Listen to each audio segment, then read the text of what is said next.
Hello, welcome aboard. Nigel here with you, Nigel's Fiat 131. Video 9 now, and yeah, 9 videos. We only started this on the 20th of June 2025. Today it is the 18th of July 2025, so not even a month.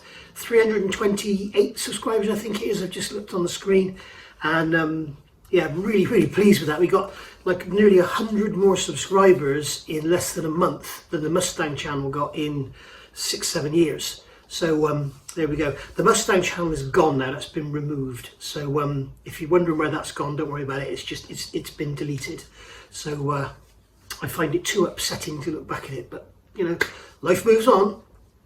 Anyway, if you haven't seen me on Nigel's modelling bench and you are into cars, you will know that I am currently in the middle of very slowly progressing through a awful kit, a Lancia Stratos in 1/12 scale HF. It's awful. It's an awful kit, but we're getting there with that one. I'm also working on a Poker 1/8 Pagani.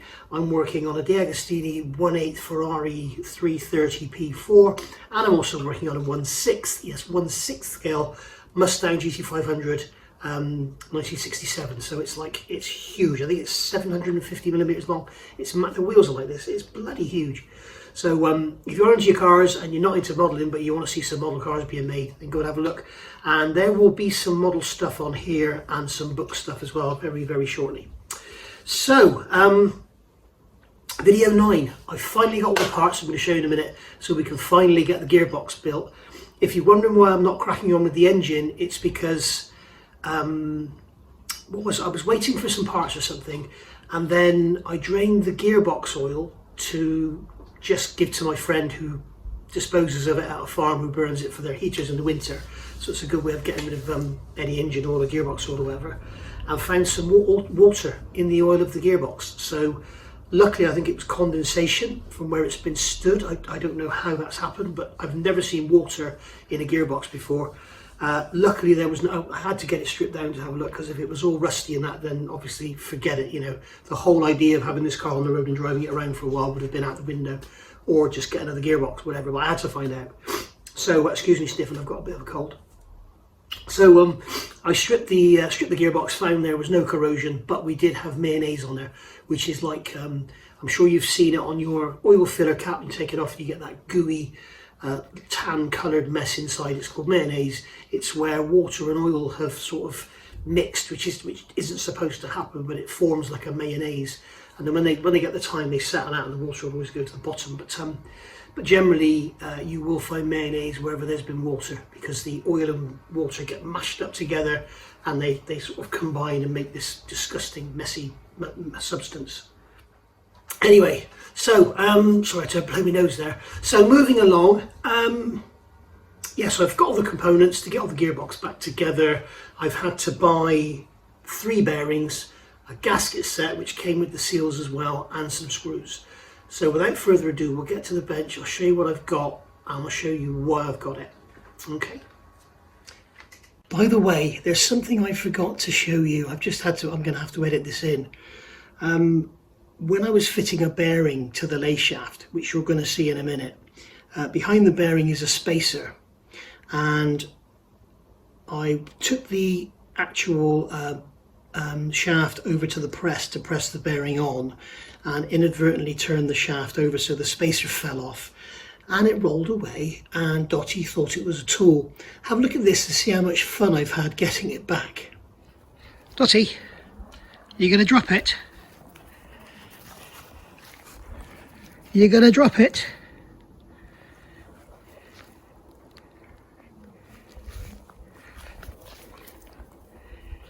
Are you going to drop it? You're going to drop it, Dottie? Drop it. Dottie, drop it. Drop it. Dottie, drop it.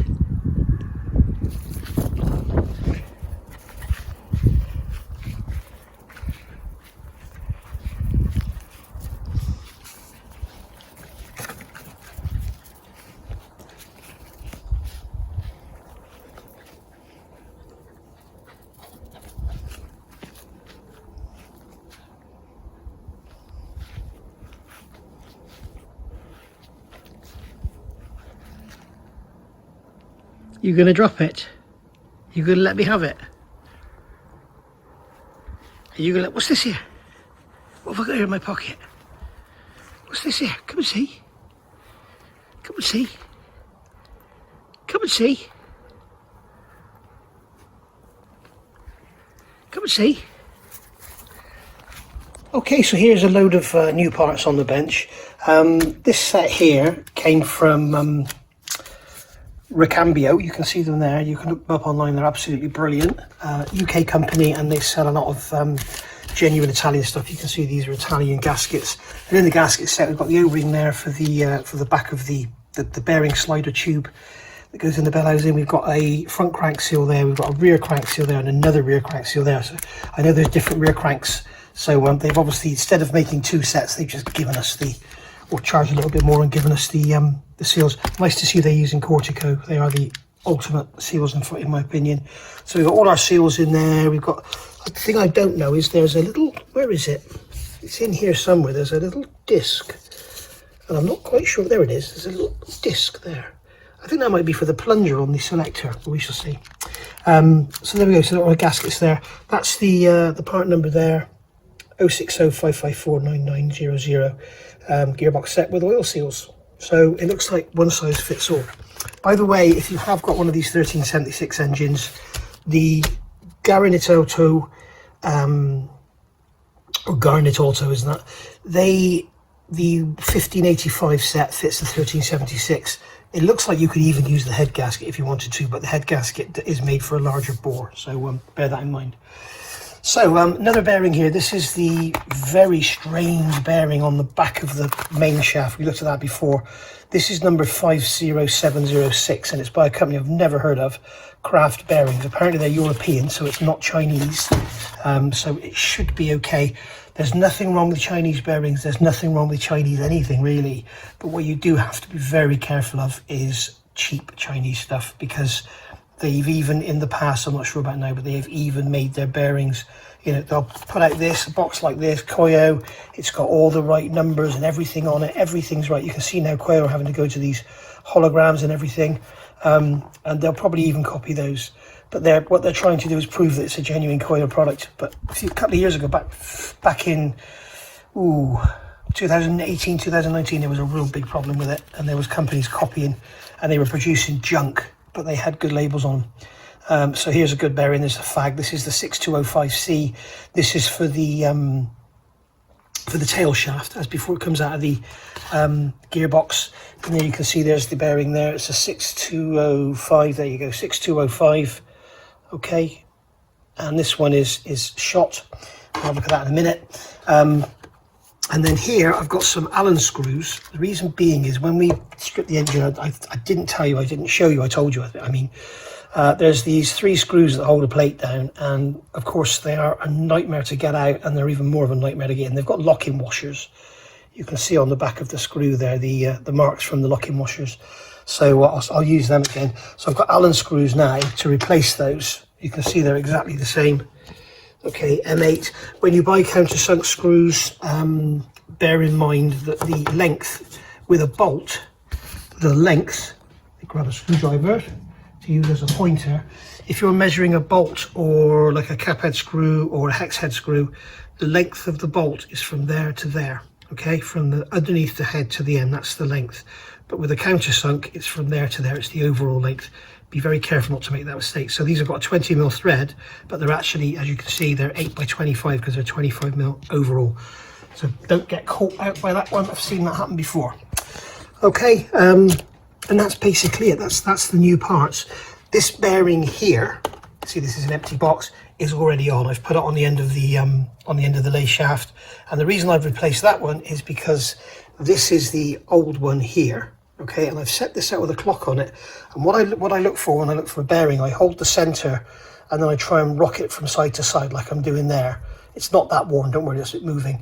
And if I feel any axial play, you know, I mean, this is a brand new bearing and there's something there, you can just feel it, but they have to have some clearance to allow for expansivity when it gets hot and everything. But this one here, you can see if I hold the center, if I can do this with one hand because I'm holding the camera, and just pull look at that, we've got hang on, I'm moving the bearing as well there. Let me hold the centre solid. I pulled it right off the clock there. Right, you can see we've got, what's that? That's 10 thou. What I'm doing there is holding the inner and pulling the outside up and down. Okay, so you can see, you can probably hear it. And also if you spin it,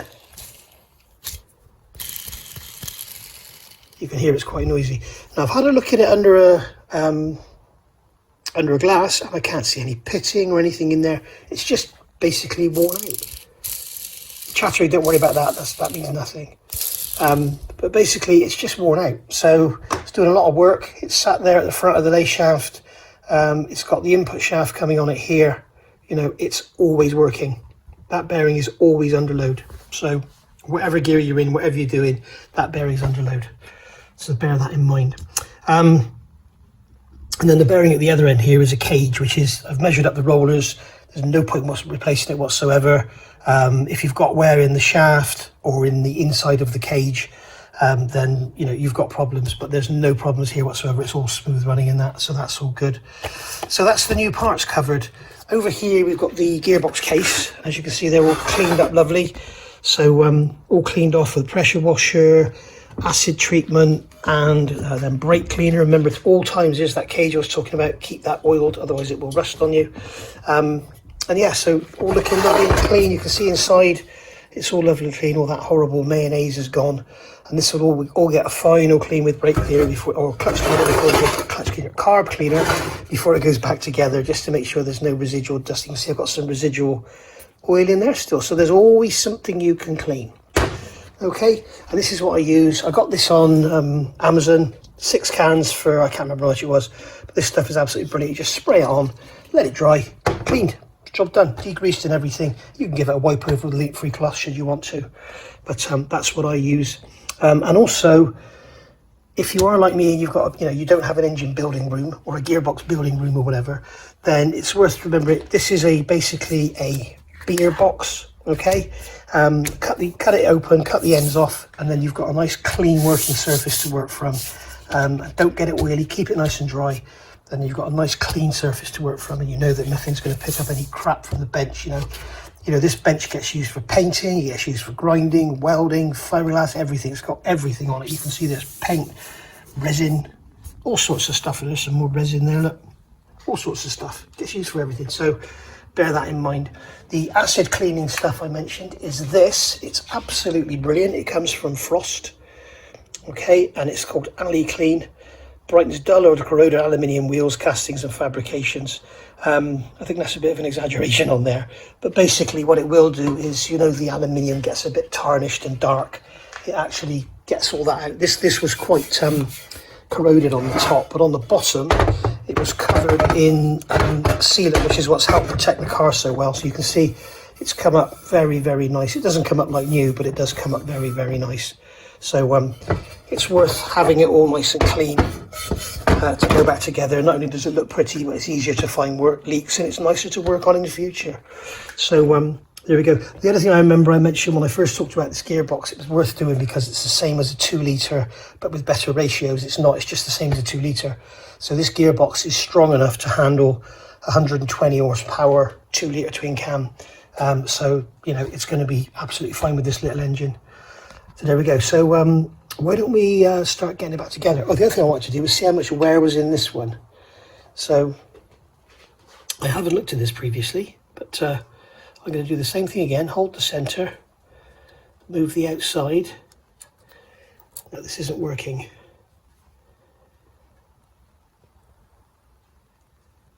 Now that one's not too bad at all, but it is very noisy. So again, it's not pitted or anything, but for what it costs, I think this was about £9, or even, no, this was £6, I think. For a fag bearing, what's the point in not replacing it? You may as well. The gaskets cost more than that. So we've got a nice new one now. Right, let's get on and look at putting this all back together. All right, so here we have our main shaft, and this is the bearing I want to replace. I put it on there because I wanted to have it in place to press the rings on. So this bearing here has got some, you can probably even bloody see that.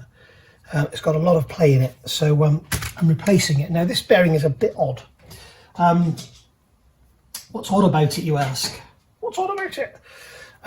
Basically, make sure these screwdrivers are clean. Cleanliness, cleanliness, cleanliness, all the way through with all this. This bearing is described in the manual as a 3-part, so it's got 2 separate inner races and an outer with balls, and then when you pull it together, it pulls it all together. This is a later model, so it doesn't have the 3-part bearing, so again, it's completely different from the manual, and there is no mention of it. But unusually, you can see here, you basically remove this bearing with 2 screwdrivers, just like so. It's unbelievable. You just, sorry, my arm's probably in the way, isn't it? But you just basically slide it off like that. It's incredible, absolutely incredible. And as you can see here, I mean, it sounds okay because I've got oil in it now, but it's not pitted or anything. It's just worn.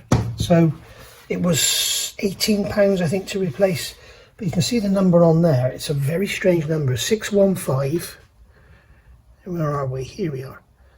615722 is the number. Okay, so I looked online for 615722. Simply Bearings don't even recognise the number. It's a 30 by 75 by 19. Now generally they're 30 by 75 by 20. So this a couple of companies came up. 123 Bearings was one of them, but the one that came up that I really liked, I looked on eBay, and it's a company called Norwich Bearing Supplies, and it was £17 with free postage, and it came in 36 hours. So here's the bearing. I've checked the sizes already, but this bearing makes no mention whatsoever of 615772.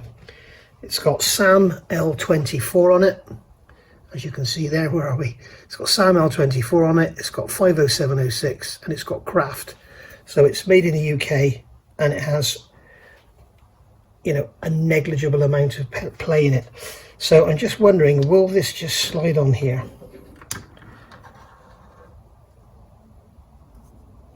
Yes, it does. It's an absolutely perfect fit, the same as the other one. It's quite snug. It needs to be tapped on. So what I'm going to do is put this one over the front, and then with my mallet I can just gently keep pressing with this side and then tapping this side, and it's enough to get it on. It's absolutely incredible. And you see that one there will just come off of there now. You can see it's pushing everything up. This is all moved away as well because I was tapping it. So basically, yeah, everything now is all together.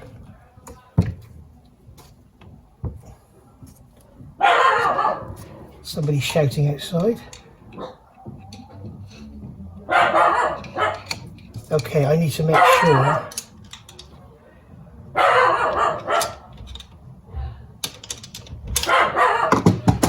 in here there is a needle roller, and we need to make sure that basically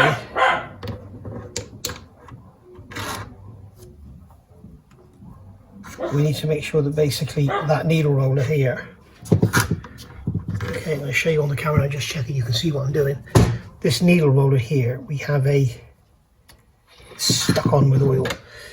We have a needle roller there with a thin plate and a thicker plate, and the thicker plate must face the bearing, and we must make sure that that needle roller doesn't step down,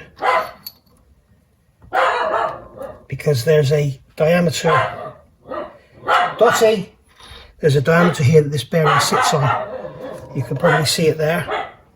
This diameter here, that bearing sits over it, and if you get that slid off it, you'll press that bearing on and you'll damage that bearing, and then you've got to stop and wait to get the bearing, because you can't build your gearbox with a damaged bearing in it.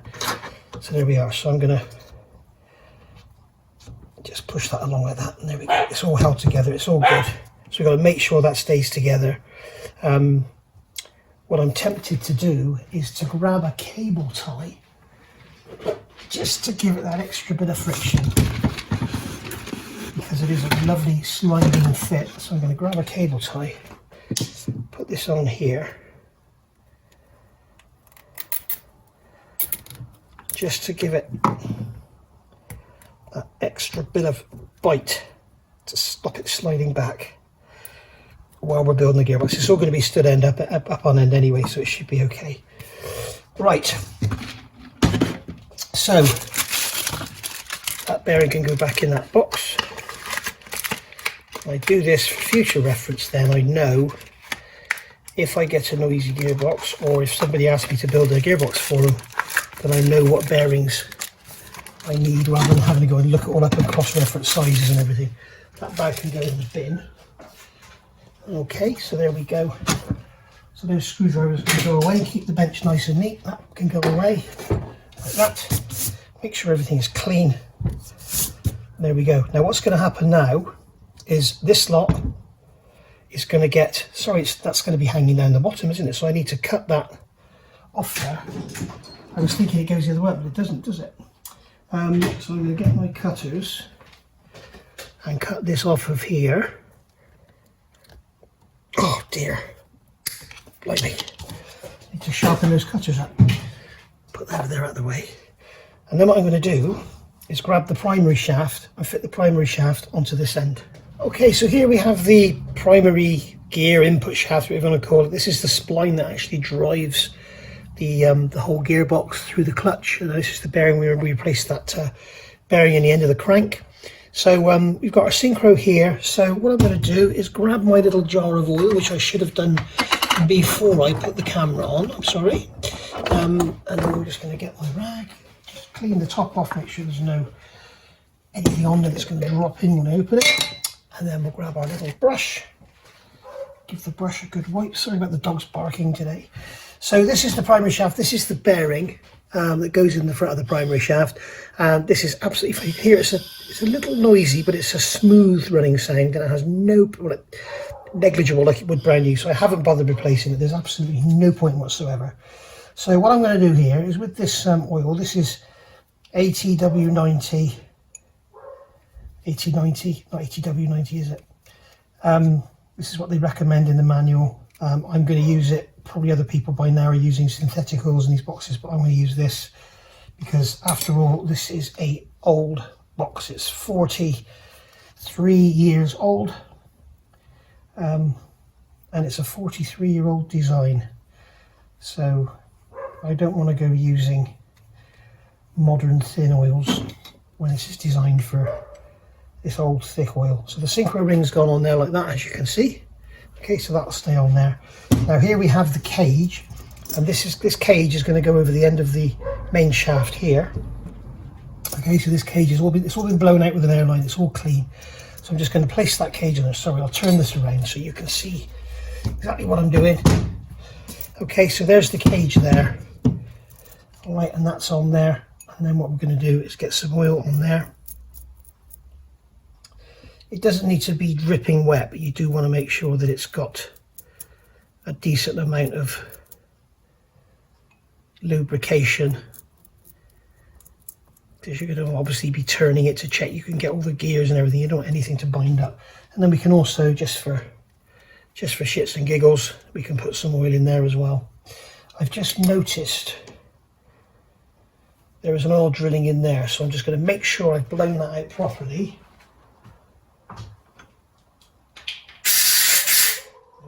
There's two of them actually. There we go, so that's those both drawn out. Shut off the air so it doesn't all leak out. As I say, if you don't have a compressor, I would seriously recommend getting one, because, you know, blowing things off is one of the best ways to get them clean. Okay, so that can go together like that. Okay, and we've got to make sure that the selector goes in the right place. You've got these dogs on here, they go into the wide slots on there. Okay, so that's all gone together nicely. So now you've got a shaft which is in two halves that just keeps wanting to fall apart. Now this is something they don't tell you to do in the manual, but it's something I say always, like I'm always building gearboxes, but whenever I build a gearbox I always do this. Now when we put this lay shaft on here, okay, as you can see, this is going to this gear here is going to stop this one falling out. All right, and it's very difficult to pick everything up and put it into the gearbox as an assembly. So what I do is grab some decent sized cable ties. I'm not sure that's going to go round there. So what I'm going to do is cable tie. I'll get some thinner ones actually. Some slimmer ones, yeah, they'll fit inside the selector part there. Okay, so I can slide that through there, and then I can bring this up. Oh, I'm going to need another one. Look at that. What a waste. So I'm going to waste six of these. Okay, so I can slide that through there.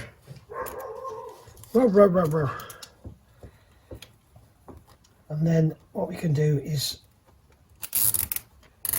pull that one down a bit as well. Do it nice and tight, get them locked together properly. All right, and then we get another 3. 1, 2, 3. I'll put these together like so. And if the camera angle has shown it, you've seen me in my flip-flops and my shorts. Yes, I am stupid. Don't do it yourself. I could have got away with 2 here, I think. No, I couldn't. Okay, so we'll do that one up. We'll pull that one up a bit. Okay, so we've got those locked together. So when we pick them up, we can pick them up as an assembly. Is when we need to pick them up and turn them on end. We can do that, and nothing's going to fall apart. Okay. Now it weighs a ton, so bear that in mind. I haven't ordered the gears yet. I'll do that when I finally get it in the box. Okay, for obvious reasons, if I order the gears, it's going to be a right old mess. But as you can see, with that cable tied together now, we can easily pick it up and drop it into the gearbox. All right, so let's get it all ready. Okay, so now you can see what we've got here. We've got the intermediate casing, and we've got the bell housing.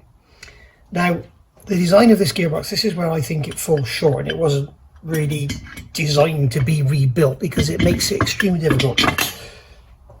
This intermediate housing is held in with 7 bolts that go through from the inside of the bell housing. Okay, so bolts come through here and go up through and go into the main gear case, and that's what holds it all together.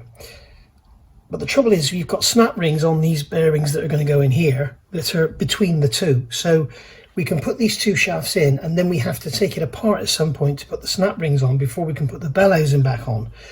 There are no dowels on the bell housing to this, so you can see that it just slides around. The only location it's got is the actual bearing. I don't know if you can see it. I'm pointing at it now. Can you see what? Yes, you can. This bearing here on the primary shaft, input shaft, goes in there, and that's going to line it all up. So basically it will swivel around that point. So I've got a couple of M10 bolts in there just to line it up. And what I'm going to do is use the bell housing as a stand to build the gearbox.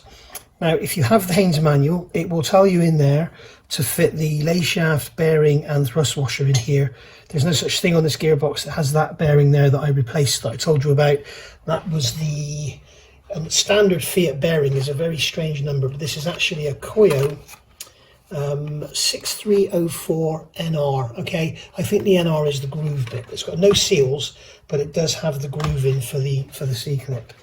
So what we've got to do now is pick this up and put it in there, and that is extremely difficult. Now I'm going to keep the camera on, but I may have to edit it out because I may swear a bit.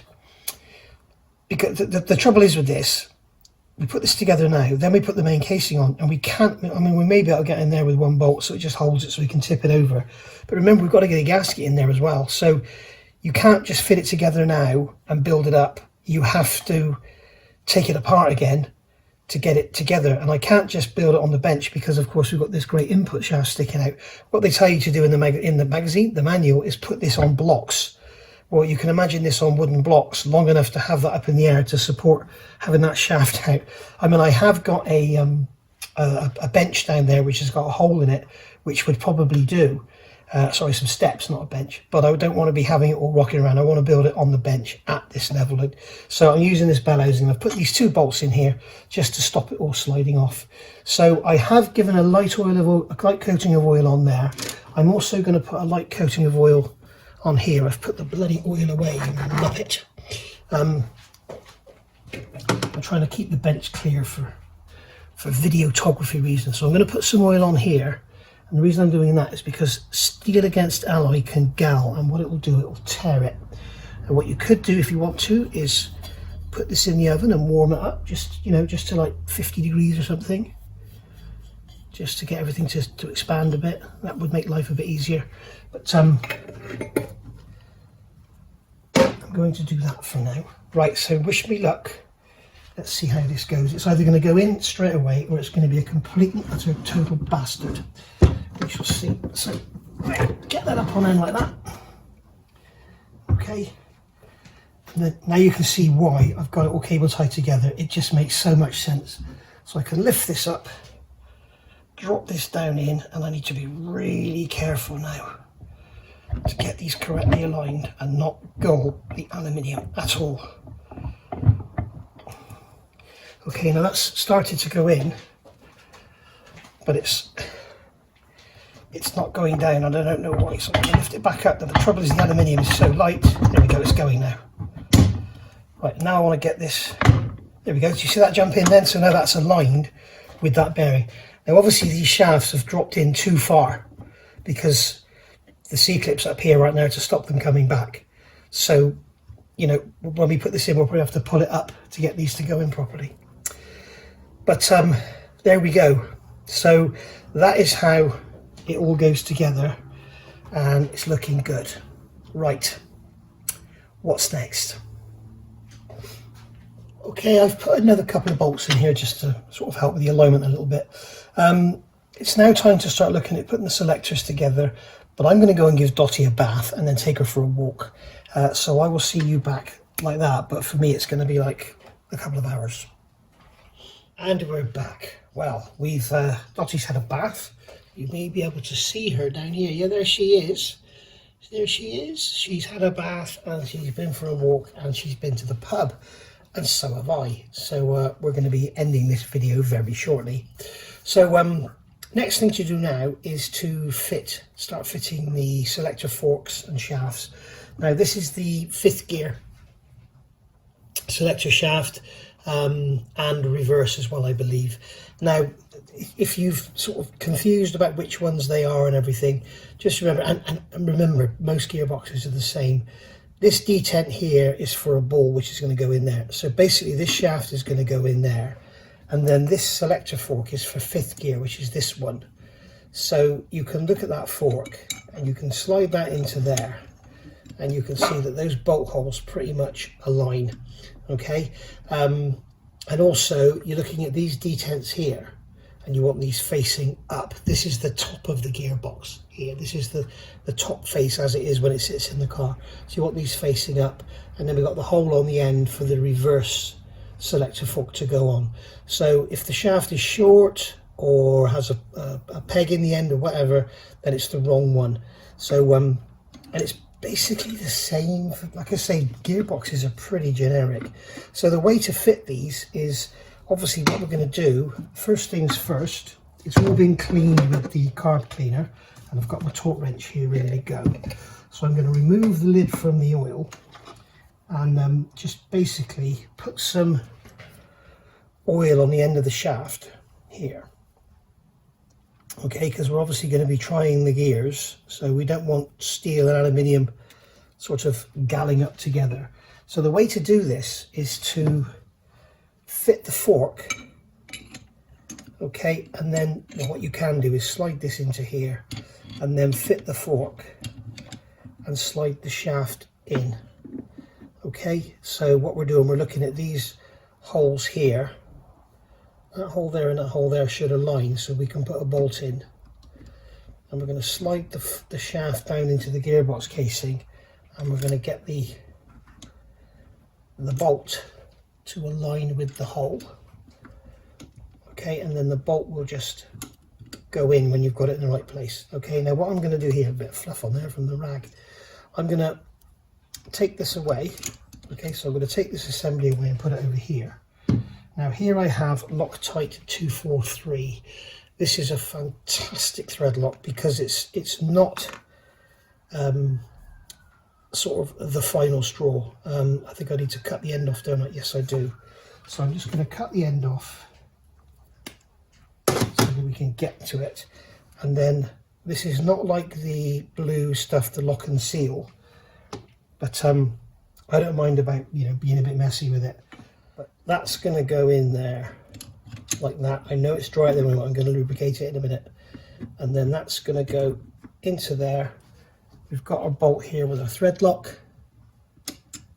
And we're going to pass that bolt into that hole. There we go.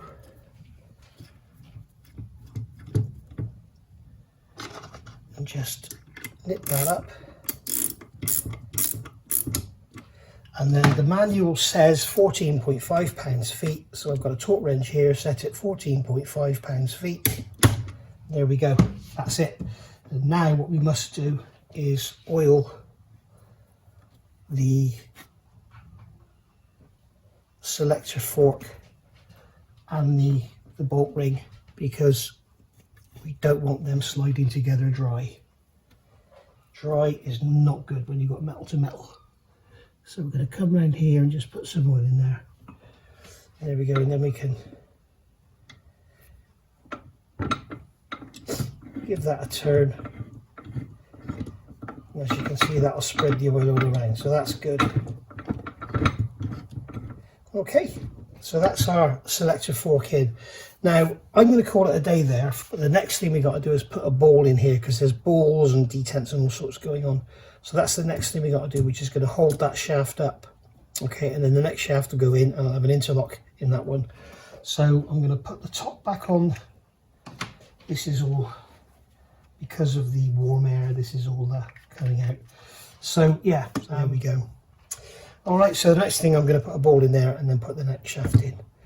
So there we go. Right, I will see you all probably tomorrow for another video, and watch this space. Hopefully you're enjoying this. If you are, please tell me. If you're not, please tell me, and we'll go from there. Bye for now.